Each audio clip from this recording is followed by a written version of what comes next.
Tielemans hitting the bar and the post. Again, what's Zinchenko doing? Just clear the ball. Don't try and be smart and nutmeg players. And then the 2 goals in the 84th and the 87th minute. I don't really have any chances for Arsenal. And you've always got that threat, haven't you, if you're Aston Villa, when you've got Ollie Watkins, whether it's John McGinn. I thought the whole spine of the team today, from Watkins, who got the goal, Leon Bailey, who came on for Diaby. At the back, Diego Carlos was outstanding. John McGinn in the middle of the park. It's the type of fixture you can't afford to have any passengers. Villa didn't today, did they?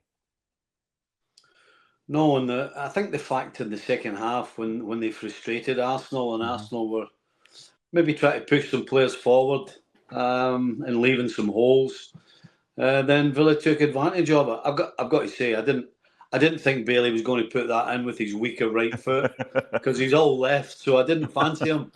But he was composed enough and got a good strike on it. And then, of course, Watkins with the second one. Everybody pushing forward for Arsenal. I mean, it smacked of we'd be as well losing 2-0 as 1-0, and they actually got what they wished for. But it's a great finish, composed. Smith Rowe's closing them down.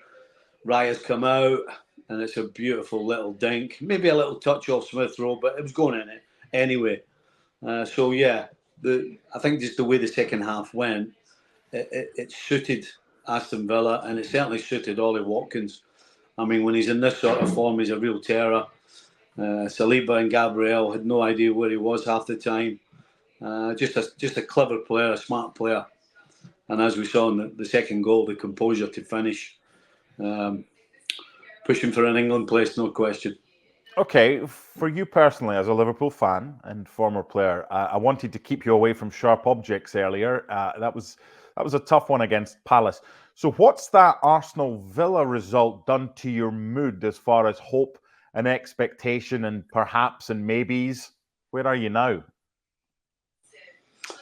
Well, there's no question that Arsenal losing today has sort of bumped Liverpool back into it because I couldn't see Arsenal losing twice before kick-off today against Villa and the end of the season. And so that was why earlier on in the day I figured Liverpool's just out it now because of the goal difference, not just because it was 3 points, because of the goal difference. But Liverpool are back in it. Now, the fact is that Liverpool have got 3 away games to come. Fulham, Everton, West Ham, which on paper you would suggest, certainly before today, big favourites to win them. But then when you lose at home to Crystal Palace at Anfield and you're going for the title, then you really can't turn around and say that you're confident that they're going to go and win those 3 away games on the trot. So it puts them back in it, but they're still, the third favourites now. After today, they are third favourites. No question, the favourites are Man City. Been there, done it, seen it, been in this position before.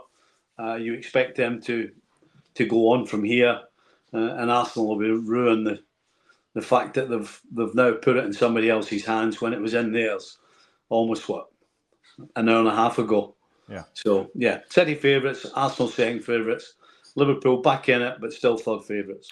Okay, final question. City, odds-on favourites, clearly. They've been there, they've done it. They're going for 4 in a row. They've got 6 games left to play. I'm going to read these 6 games to you because Liverpool and Arsenal need a favour. They need to win all their games and they need a favour from one of these 6 teams. So who's it going to be? Brighton, Forest, Wolves, Fulham, Spurs, and then West Ham on the final day. That's Man City's last 6 games.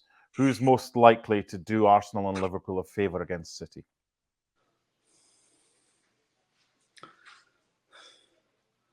I can't pick one of them. In all sincerity, I can't pick one of them.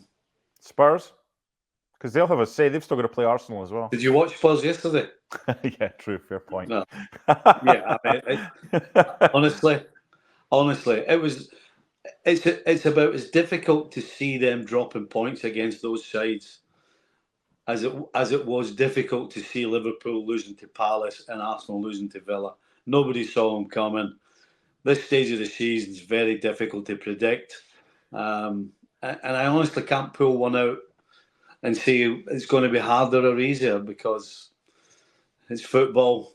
The game's not played on paper.